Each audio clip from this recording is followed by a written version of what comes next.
ఎలక్షన్కి సంబంధించినటువంటి నోటిఫికేషన్ వచ్చింది. ఎలక్షన్కి సంబంధించి షెడ్యూల్ రిలీజ్ అయింది. నోటిఫికేషన్ డేట్స్ కూడా ఉన్నాయి. ఎలక్షన్కి సంబంధించి ఏప్రిల్ 18న మనం నోటిఫికేషన్ రాబోతుంది. పోలింగ్ మే 13న జరగబోతుంది. చాలా ఇంపార్టెంట్ డేట్స్ నేను చెప్తున్నాను. మే 13న ఆంధ్రప్రదేశ్లో అసెంబ్లీకి, పార్లమెంట్కి, at the same time Telangana parliament కూడా పోలింగ్ జరగబోతుంది. కౌంటింగ్ ప్రతి ఒక్కరూ మే 13న ఓటు వేసిన తర్వాత ఉత్కంఠగా జూన్ 4 వరకు వెయిట్ చేయాల్సిందే. జూన్ 4కి మనకు రిజల్ట్ రాబోతుంది. సో ఇవి డేట్స్కి సంబంధించినటువంటి ప్రధానమైనటువంటి ఇష్యూస్. మొత్తంగా చూసుకుంటే ఇది ఓవరాల్గా ఈరోజు వైఎస్ఆర్సీపీ 175 స్థానాలకు సంబంధించి ప్రకటించినటువంటి ఒక డేట్ను చూస్తున్నాం. నాతో పాటు వినాయక్ జాన్ అవుతున్నారు. వినాయక్ ఎలక్షన్కి సంబంధించి డీటెయిల్స్ ఇస్తారు. వినాయక్, ఈరోజు షెడ్యూల్ వచ్చింది, నోటిఫికేషన్ 18న రాబోతోంది, మే 13న ఎలక్షన్ జరుగుతుంది, ఆ తర్వాత జూన్ 4లో రిజల్ట్. సో డెఫినెట్గా ఒక 58-59 రోజుల గ్యాప్ కనబడుతుంది. ఎలక్షన్ కమిషన్ ఎటువంటి ప్లానింగ్తో ఉంది? అంటే ఇది చాలా సుదీర్ఘమైన ప్రక్రియగా చెప్పుకోవాలి. ఎందుకంటే దాదాపుగా 2 నెలల పాటు కూడా ఎన్నికల నిర్వహణ చాలా పకడ్బందీగా నిర్వహించాల్సిన బాధ్యత అయితే ఎలక్షన్ కమిషన్ ఉంది. ఈ నేపథ్యంలోనే ఇప్పుడే కొద్దిసేపటి క్రితే ఆంధ్రప్రదేశ్ రాష్ట్రంలో జరగబోయే ఎన్నికలకు సంబంధించిన పూర్తి షెడ్యూల్ను, ఎలక్షన్ సంబంధించిన షెడ్యూల్ను ఎన్నికల కమిషనర్ ముఖేష్ కుమార్ మీనా ప్రకటించడం జరిగింది.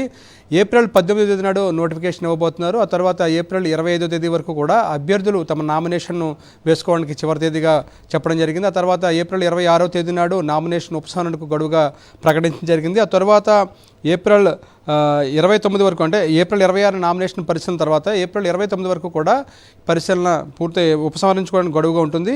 మే 13వ తేదీ నాడు ఆంధ్రప్రదేశ్ రాష్ట్రంలో ఒకేసారి, అంటే అటు అసెంబ్లీకి కానీ ఇటు పార్లమెంట్కి కానీ ఎన్నికలు జరగబోతున్నాయి. అదేవిధంగా జూన్ 4వ తేదీ నాడు ఓట్ల లెక్కింపు ఉండబోతుంది. ఒకేసారి రాష్ట్ర వ్యాప్తంగా 175 అసెంబ్లీ, అదేవిధంగా 25 పార్లమెంట్కి కూడా ఎన్నికలు జరగబోతున్నాయి. దీనికి సంబంధించి చాలా ప్రశాంతమైన వాతావరణంలో పకడ్బందీగా ఎన్నికలను ఫ్రీ అండ్ ఫెయిర్గా నిర్వహించాలనేది ఎలక్షన్ కమిషన్ భావిస్తుంది. ఇందుకు సంబంధించి ప్రత్యేకంగా ఇప్పటికే 2 సార్లు జిల్లా కలెక్టర్లతోటి కేంద్ర ఎన్నికల కమిషన్ సమీక్ష కూడా నిర్వహించడం జరిగింది. ఈరోజు దీనికి సంబంధించి చీఫ్ సెక్రటరీ కూడా అన్ని జిల్లాల కలెక్టర్లతోటి కూడా సమీక్ష నిర్వహించడం జరిగింది. మరోవైపున ఎలక్షన్ కమిషన్ తరఫు నుంచి కూడా ముఖేష్ కుమార్ మీనా అన్ని జిల్లాల కలెక్టర్లతోటి కూడా వీడియో కాన్ఫరెన్స్ కానీ ఆడియో కాన్ఫరెన్స్ కానీ నిర్వహించడం జరిగింది. ఓవరాల్గా చూసుకుంటే కనుక రాష్ట్ర వ్యాప్తంగా దాదాపుగా మనం జనవరి 1వ తేదీ వరకు కూడా 4,07,00,000 మంది ఓటర్లు ఉన్నారని భావించారు. కానీ ఇప్పుడు దాదాపుగా, అంటే తాజాగా మనం చూసుకున్నట్టయితే కనుక ఈ 4 నెలల్లో మరో 2 లక్షల మంది ఓటర్లు పెరిగారు. అంటే దాదాపుగా 4.9 లక్షల మంది వరకు కూడా, అంటే 4,09,00,000 మంది ఓటర్లు ఇప్పుడు ఉన్నట్లుగా గుర్తించడం జరిగింది. వీరందరికీ కూడా దాదాపుగా 47,000 పోలింగ్ కేంద్రాలను ఏర్పాటు చేయబోతున్నారు.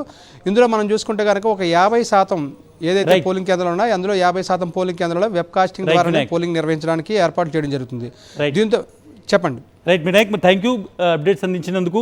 ఓవరాల్గా చూసుకుంటే ఎలక్షన్ కమిషన్కి సంబంధించి ఈరోజు షెడ్యూల్ విడుదలైంది. ఈ నెల 18న, ఏప్రిల్ 18న ఇక్కడ ఒక నోటిఫికేషన్ రాబోతుంది. ఆ తర్వాత మనం పూర్తిగా చూసుకుంటే మే 13న ఎలక్షన్ జరగబోతుంది. ఆ తర్వాత జూన్ 4న రిజల్ట్ రాబోతుంది అనేటువంటిది ఈరోజు షెడ్యూల్కి సంబంధించినటువంటి ఆంధ్రప్రదేశ్ వరకు సారాంశము. ఓవరాల్గా చూసుకుంటే ఇంకొక 58-59 రోజుల ఒక సుదీర్ఘ ప్రక్రియ జరగబోతుంది.